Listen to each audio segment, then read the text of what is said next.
नमस्कार दोस्तों, मैं शिवानी वर्मा लोकगीत चैनल में आप लोगों का स्वागत करती हूँ दोस्तों। और आज मैं लेकर आई हूँ होली गीत। तो आप लोग ज़रूर सुने इस होली गीत को। बहुत ही ज़बरदस्त, बहुत ही प्यारा होली गीत है। तो आइए सुने ये प्यारा सा होली गीत। अरे बारी उमरिया है मोरी कन्हैया, बारी उमरिया है मोरी।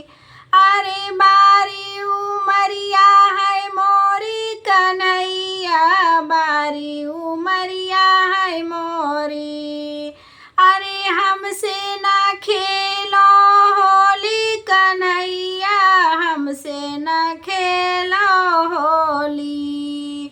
अरे हमसे ना खेलो होली कन्हैया, हमसे ना खेलो होली।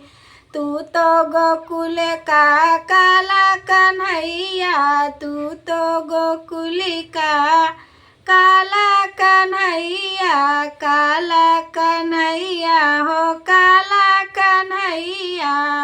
अरे मैं तो बरसाने की गोरी कन्हैया, हमसे न खेलो होली। अरे मैं तो बरसाने की गोरी कन्हैया, हमसे न खेलो होली।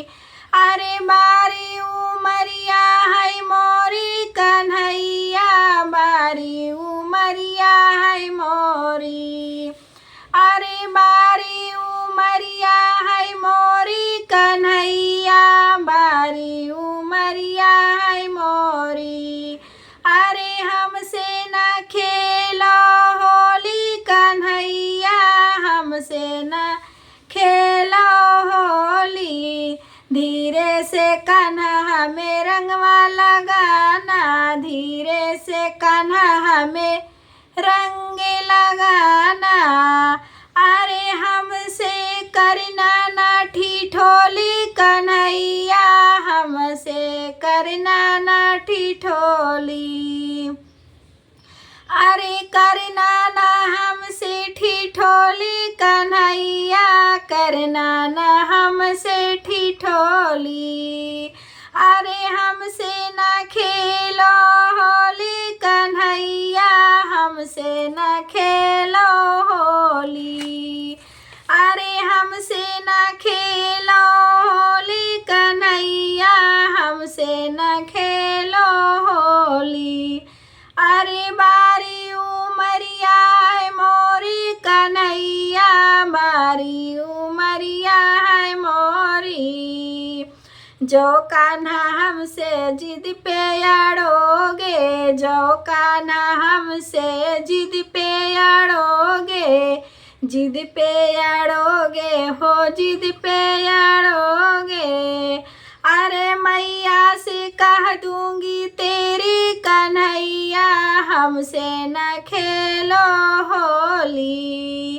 अरे मैया से कह दूंगी तेरी कन्हैया, हमसे न खेलो होली। अरे हमसे न खेलो होली कन्हैया, हमसे न खेलो होली।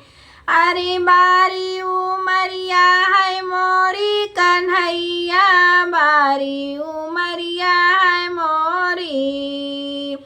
तेरे लिए कान्हा मैं माखन लाई, तेरे लिए कान्हा माखन मैं लाई, माखन मैं लाई हो माखन मैं लाई।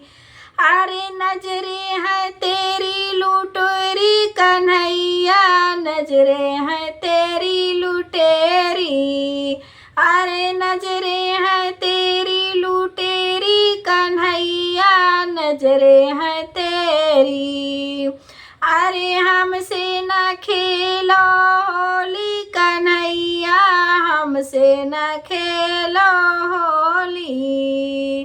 अरे हमसे न खेलो होली कन्हैया, हमसे न खेलो होली। अरे बारी उमरिया उमरिया है मोरी कन्हैया, बारी उमरिया है मोरी, बारी उमरिया है मोरी कन्हैया, हमसे न खेलो